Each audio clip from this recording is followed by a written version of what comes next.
So I was formerly a consultant at McKinsey & Company, and McKinsey were part of the team that came up with the original idea for Entrepreneur First.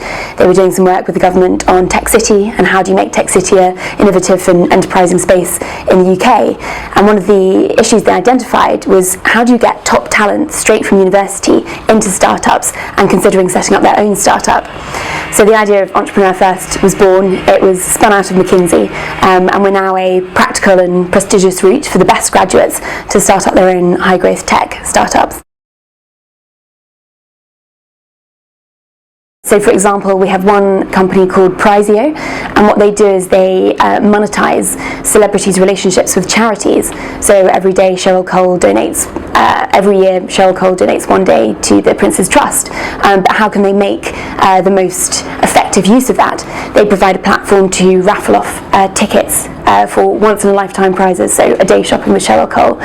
They've done fantastically well. They've just been accepted onto Y Combinator, the world's most famous and successful accelerator, and are steaming ahead. At the other end of things that we do, we have a company called Universal Air, which creates unmanned aerial robotics. So these are intelligent quadcopters, and they're beginning to explore how they can be used commercially, potentially for professional sports or for in the construction industry, but they were on Kickstarter last month. They were looking to raise $15,000 and ended up raising $220,000. So it shows that there's massive demand for what they're doing. So Entrepreneur First focuses on lean methodology, and I would recommend any small business or potential entrepreneur who is interested in setting up or growing very fast to have a look at the lean startup methodology. The reason being that it focuses on building products that people want, testing them with potential customers, and using that advice in a feedback loop to make sure you are building something that people want.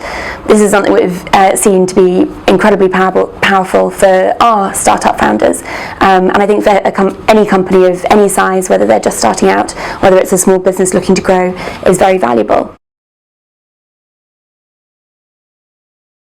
I think there's this false dichotomy of tech startups and small businesses that have nothing to do with tech. But what you're seeing now is that all businesses of whatever size are having to embrace and take on board some form of technology, whether it's that they're tech-enabled, so they use a website to do e-commerce, or whether it's the technology they use within their company to actually make themselves work more effectively. The lean startup methodology and the ability to move quickly is particularly useful for pure tech startups, but any startup that's looking to grow fast should take on board not only the lean startup methodology, but also embrace technology. So we've been really pleased with the progress that Entrepreneur First has made to date, but we still have one area that's really lacking, and that's women on the programme. We only have 3 women on the programme out of 30, so only 10%, and this is indicative of what it's like across the tech entrepreneurship industry. We're very keen to change this. One of the ways that we want to change this is by giving young women the skills they need to be effective in a tech startup, and one of those key skills is having an understanding and basic knowledge of coding and how to program. So what Code First does is give young women straight out of university or current students a chance to learn basic coding skills, be able to develop their own web app, but also give them the language and understanding of technology that they would need to interact with technical peers on a day-to-day basis.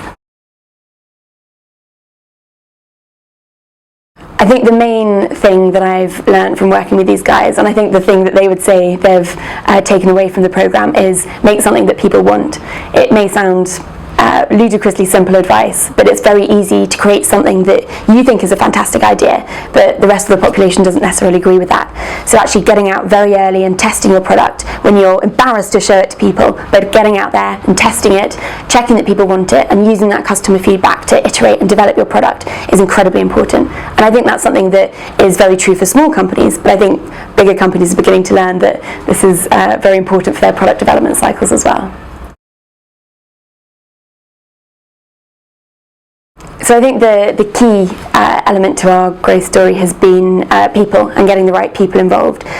So whether that be getting the right cohort on board and having a very high barrier to entry, or whether it be getting on board key influencers from the tech entrepreneur scene to actually lend credibility to the programme. As I think a programme like Entrepreneur First, you need to borrow the expertise and network of key people in the scene to actually make it work effectively. We're very keen to keep on growing, but we're very keen to keep the quality bar as high as it has been over the last year. We're looking to take on more people next year, and we're currently working out how that would work in terms of how can we make more teams, and how can we make sure that those teams are as successful as the teams that we've taken on this year. So the process for getting on Entrepreneur First is there are 3 stages. The first stage is a very simple online application form, and what we're doing there is we're screening for skills and intent. So we want to see that you've got skills that are valuable on day one of starting a startup, and that's often, can you build stuff? So can you build your product? Do you have technical skills? Secondly, can you sell stuff? Can you get out there and talking to customers? And have you done those things in the past? And when I say intent, we're looking for people who want to build big, ambitious, disruptive companies, and that's what the application form check is to do. The second stage is a video application, a video question. So we'll ask you to go through and talk about one of your ideas. We don't select people on ideas, we're very, very clear about that, but we're interested to see how you think about ideas. How do you structure the way that you build and develop an idea? And the final stage is interviews with entrepreneurs and investors. Last year we had a fantastic selection of 30 entrepreneurs and investors over a week, grilling the people that got around to the final stage. And this was some of the top VCs from the UK and Europe, but also very high profile entrepreneurs from the London startup scene. What we've found from our startups is that actually working with large companies is incredibly beneficial, and that's a two-way flow. It's not just the startups taking all the expertise and advice from the large companies.